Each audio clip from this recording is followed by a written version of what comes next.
திருவள்ளூர் மாவட்டம் சோழவரம் அருகே ஒரக்காடு கிராமத்தில் கிளீனர் ஓட்டிய வாகனம் மோதி 2 பேர் உயிரிழந்தது அதிர்ச்சியை ஏற்படுத்தியிருக்கிறது. இது குறித்தான கூடுதல் விவரங்களோடு இணைகிறார் நமது செய்தியாளர் சக்திவேல். வணக்கம் சக்திவேல், கூடுதல் விவரங்களை வழங்கலாம்.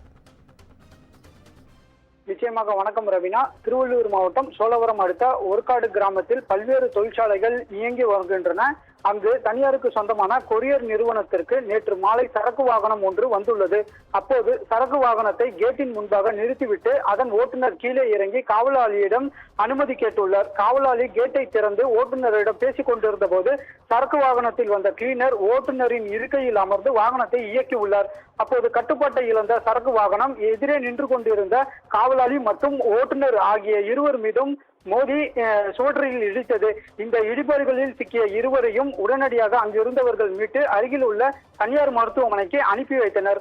அங்கு பரிசோதித்த மருத்துவர்கள் இருவரும் வரும் வழியிலேயே உயிரிழந்ததாக தெரிவித்தார். விசாரணையில் ஒரக்காடு அல்லிநகர் கிராமத்தைச் சேர்ந்த காவலாளி பிரபு என்பதும் தென்காசியைச் சேர்ந்த ஓட்டுநர் கந்தசாமி ஆகிய இருவரும் உயிரிழந்தது தெரிய வந்தது. இதையடுத்து இருவரின் சடலங்களை கைப்பற்றிய சோழவரம் காவல்துறையினர் பிரயோக பரிசோதனைக்காக சென்னை ஸ்டான்லி அரசு மருத்துவமனைக்கு அனுப்பி வைத்தனர். இந்த சம்பவம் தொடர்பாக வழக்கு பதிவு செய்த சோழவரம் காவல்துறையினர் விபத்து ஏற்படுத்திய பழைய எருமை வெட்டியூர் பாளையத்தைச் சேர்ந்த கிளீனர் ரூபனை கைது செய்து விசாரணை நடத்தி வருகின்றனர். கிளீனர் வாகனத்தை இயக்கியதால் ஏற்பட்ட விபத்து தொடர்பான சிசிடிவி காட்சிகள் தற்போது வெளியாகி பெரும் பரபரப்பை ஏற்படுத்தியுள்ளது. ரவினா, கூடுதல் விவரங்களை வழங்கியமைக்காக நன்றி சக்திவேல்.